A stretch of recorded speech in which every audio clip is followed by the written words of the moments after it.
At 51, I feel young and vital again. I have always been aware of my attraction to black men.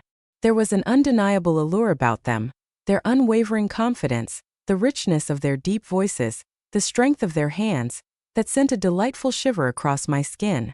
For years I concealed this yearning, burying it deep within as I embraced the facade of the ideal wife to my husband, Daniel. After 8 years of marriage, our lives were undeniably comfortable, yet an elusive void lingered in the background. Fervor, anticipation, the intense passion I yearned for, yet it eluded me in his embrace. And then he took the step to move in. Our new neighbor Malik embodied every dream I had kept hidden away. He stood tall and broad-shouldered, exuding an arrogance that could render a woman weak in the knees. His deep complexion shimmered in the sunlight, his grin exuded a hint of peril, and the intensity of his gaze sent a thrill coursing through me.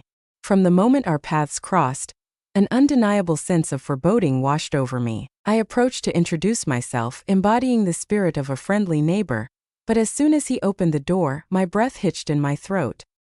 He stood bare-chested, beads of sweat shimmering on his skin, his muscles taut as he rested against the doorframe. "Greetings," he uttered, his voice resonant and smooth, reminiscent of warm, velvety chocolate. "Seems you are my new neighbor." I swallowed hard, compelling a smile to grace my lips. "Indeed, welcome to the community. My name is Sophia." His gaze swept across me, absorbing the sight of my fitted sundress, how it embraced my curves. Under his gaze I felt exposed, my skin igniting with a warmth I hadn't experienced in years. "It was a pleasure to meet you, Sophia," he remarked, a slow, knowing smile spreading across his lips. "I look forward to a harmonious connection between us." The manner in which he uttered those words sent a tightness through my stomach. I was aware that I ought to have taken a step back, maintaining a friendly and casual demeanor, yet I chose not to. Instead, I stood there, heart pounding, absorbing every detail of him. That evening, as I rested in bed next to my husband, my thoughts were consumed by Malik. His voice, his physique, the way he gazed at me as though he were privy to my most profound secrets. In the days that followed, I crafted reasons to cross paths with him. As I tended to the plants in my front yard, I was acutely aware that he would be outside, engrossed in the task of fixing his car, strolling leisurely by his residence, yearning for a fleeting sight of him.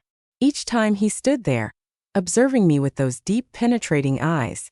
One afternoon, as I returned from the grocery store, I caught sight of him in his driveway, shirtless once more, dabbing the sweat from his brow with a towel. My heart raced as I strolled by, and just when I believed I could slip away without humiliation, he shouted after me, "Sophia." I pivoted, striving to maintain a calm tone. "Indeed? Are you always this shy, or is it just when I'm around?" he inquired, a smirk dancing on his lips. A wave of warmth surged up my neck. "I am not one to shy away." "Good," he said, stepping closer, his scent enveloping me, a musky, intoxicating aroma. "For I would loathe the thought of instilling fear within you." I swallowed hard, my fingers tightening their grip on the grocery bag. "I harbor no fear of you, Malik." He let out a low, deep chuckle. "That resonates with me." His gaze upon me stirred a longing within, igniting sensations I hadn't experienced in ages. I was acutely aware of the peril that lay ahead. I was acutely aware that I ought to turn and leave. Yet I found myself rooted in place, ensnared by his stare, contemplating the lengths I might traverse to experience authenticity once more. In that instant, I realized my life was on the brink of transformation, destined to be forever altered. Gratitude to all the wonderful subscribers of True Infidelity Stories. Keep your eyes peeled for more captivating tales of infidelity on the horizon. In the days that followed, Malik occupied my every thought. His resonant voice, the assured curve of his lips, the way his muscles rippled with each motion. I was acutely aware of the wrongness, a whisper in my mind, yet that very awareness only intensified the allure. As darkness enveloped the room, I lay beside Daniel, my eyes gently shutting as I conjured the image of Malik beside me instead. I envisioned his powerful arms enveloping me, his lips lightly brushing against my skin, his rich voice murmuring words that sent shivers through my body. My fingers grasped the sheets, warmth gathering between my thighs. Never before had I experienced such feelings, not even during the initial chapters of my marriage. In that moment, destiny presented me with an irresistible chance to indulge in wrongdoing. On a Saturday afternoon, Daniel set off for a weekend work trip. He pressed his lips to my cheek before departing, blissfully ignorant of the inferno that blazed within me. The moment his car exited the driveway, an overwhelming wave of exhilaration washed over me. I ventured outside, feigning an interest in the mailbox, and there he was, Malik, once more without a shirt, diligently scrubbing his car. His deep complexion shimmered in the sunlight, droplets cascading down his chiseled abdomen. "Could you use some assistance with that?" I playfully prodded, striving to maintain an air of nonchalance. He glanced upward, a wickedly alluring smile playing on his lips. "Are you making an offer?" A soft chuckle escaped my lips. "I doubt I would be of much assistance." "You'd be surprised," he said, stepping closer. His gaze captured mine, brimming with an unfiltered intensity. "Would you care to join me for a drink?" I understood precisely what this was. Care for a drink? That was merely a pretext. We were both aware of the true reason behind my approach to his house. Yet I did not hold myself back. I was unable to. As he shut the door behind me, a sudden catch in my breath seized me. The atmosphere surrounding us crackled with an undeniable tension, palpable and inescapable. "For days you've been teasing me, Sophia," he murmured, stepping closer. "Did you believe I wouldn't see it?" I wasn't teasing. I lied, my voice scarcely more than a whisper. His fingers glided over my arm, igniting a shiver that coursed through my body. "Then tell me you don't want this," he challenged, his deep voice igniting a fire within me. I was unable to. I had no desire to. Thus I remained silent. Instead, I raised my chin, a silent invitation for him to seize what we both desired. His lips collided with mine, asserting a possession I had never experienced until that moment. His hands encircled my waist, drawing me tightly against his firm, sculpted physique. A sharp intake of breath escaped me as his fingers traced a path down my back, igniting a blaze upon my skin. I had never experienced a kiss quite like this, as if I were an irresistible feast to be savored. I felt as though I was a woman deserving of reverence. I held on to him, my fingers tracing the firm contours of his chest, his arms the palpable power of his physique. He raised me with ease, pressing me against the wall, his lips leaving a warm trail of kisses along my neck. "Tell me you want this," he whispered, his breath a warm caress against my skin. "Oh, indeed," I sighed, abandoning all concern for morality. His hands wandered downward, tantalizing and discovering, until I was quaking with desire. Never before had I experienced such a sensation, a vibrant pulse of life coursing through me, completely enveloped in ecstasy. And when he finally claimed me, right there against the wall, it was an experience unlike any I had ever known. Transcended mere physicality, it was fervor. It was longing, a blaze that had lingered in anticipation, poised to erupt after an interminable wait. After hours had slipped by, I finally departed from Malik's abode, my legs trembling and my body alive with a lingering sensation. Upon entering my abode, the very space I shared with my husband, I felt an undeniable certainty that there was no retreating from this moment. I had ventured beyond the boundary. What could possibly be more disheartening? No regrets lingered in my mind. For more exhilarating and passionate tales, be sure to subscribe to True Infidelity Stories. Prepare yourself for the unfolding narrative.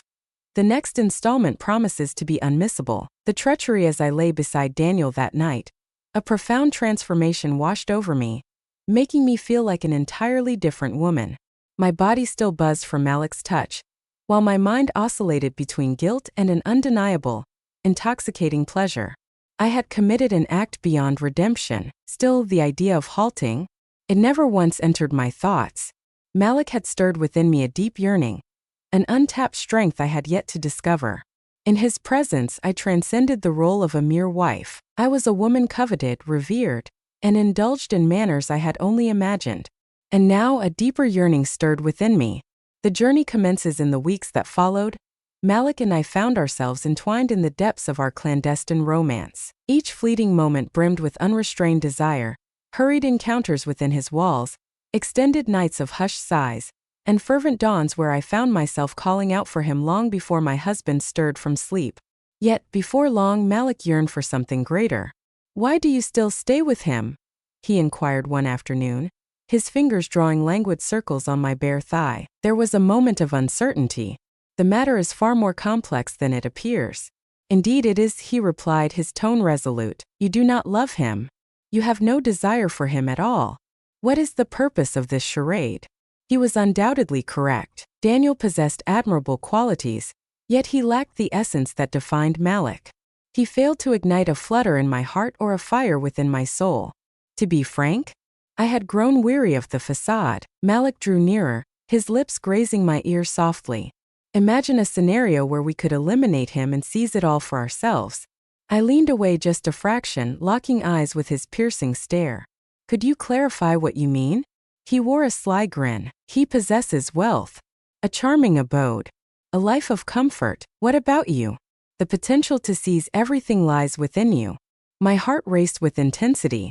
I understood the implication of his words, and what could possibly be the most unfortunate aspect? I found it unremarkable. The thought of breaking free from my monotonous marriage, enveloped in the opulence I had longed for, with Malik at my side, was utterly exhilarating. What should I do? I whispered softly, and in that moment the betrayal unfurled its dark wings. The setup. The first step was straightforward, sowing seeds of uncertainty.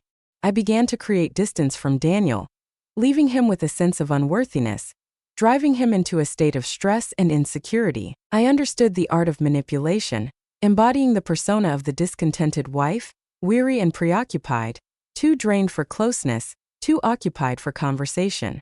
Next, I embarked on the task of persuading him that he was relinquishing his grip on our financial matters. I began with the little things, inflating expenses and feigning the absence of certain checks. Gradually, I commenced the process of transferring funds, implementing adjustments, all the while ensuring that by the moment he grasped the unfolding situation, it would be far too late. What comes next in step 3? That was the responsibility of Malik. As the sun dipped below the horizon, Daniel returned home, his demeanor heavy with fatigue, and his gaze clouded by concern. Sophia, there seems to be an issue with our accounts.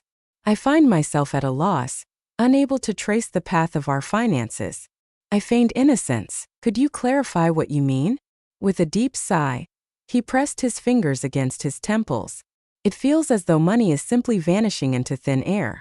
I must consult with the bank. In the stillness of the night while he drifted into slumber, I remained wide awake beside him, a smile gracing my lips in the enveloping darkness.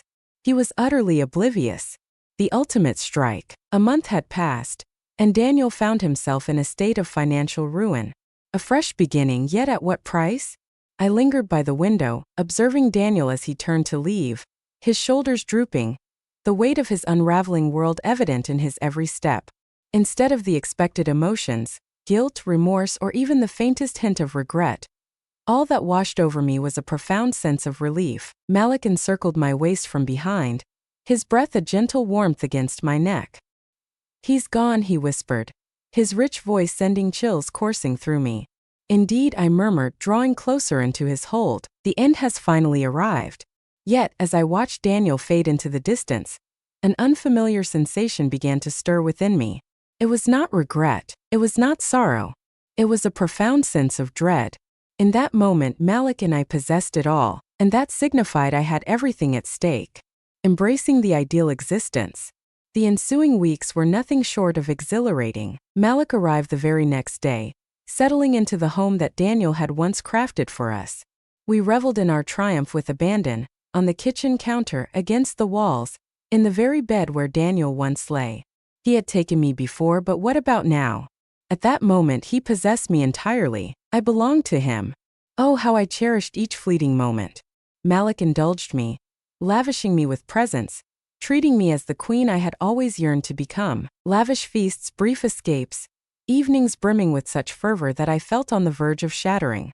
It was the culmination of all my dreams. Yet dreams are fleeting, nor did mine. Fissures in the illusion. The journey began with the twilight hour stretching into the night. Malik would depart without a word, his phone perpetually vibrating with messages he chose to keep hidden from me. Where are you headed? One evening, I inquired as he donned a crisp shirt and misted himself with cologne, a fragrance I recognized was not intended for me. Business, he remarked with a sly grin, pressing a kiss to my forehead before making his exit. Commerce. Initially, I reassured myself that it was merely a trivial matter. He was a man who charted his own course, guided by his unique set of priorities. There was no cause for my suspicion. Yet the deception soon followed. On a particular night, I chose to follow him. What I discovered left me utterly broken. He found himself in the company of others. He was accompanied by another woman, a younger, more attractive reflection of myself. She let out a soft giggle as he leaned in to whisper in her ear, his hands clasping her waist just as he once did with me.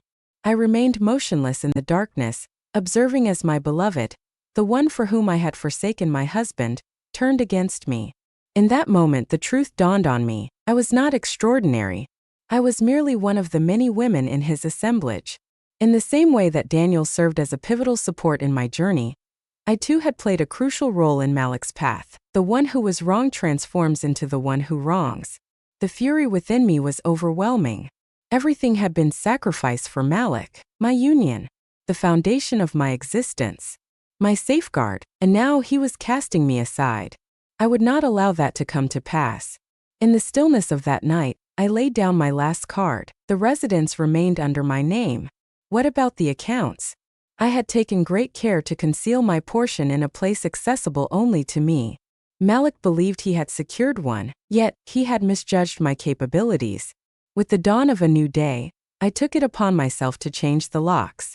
I contacted the bank and placed a freeze on every account associated with him. As Malik returned home, discovering himself barred from the very dwelling we had pilfered together, I greeted him at the threshold with the iciest smile I could muster.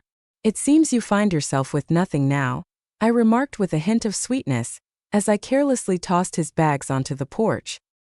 His expression contorted with fury, yet I remained indifferent. I had absorbed the wisdom of my experience. Place your faith in no one. Do not love anyone. Above all, never allow a man the authority to destroy you. The cost of treachery.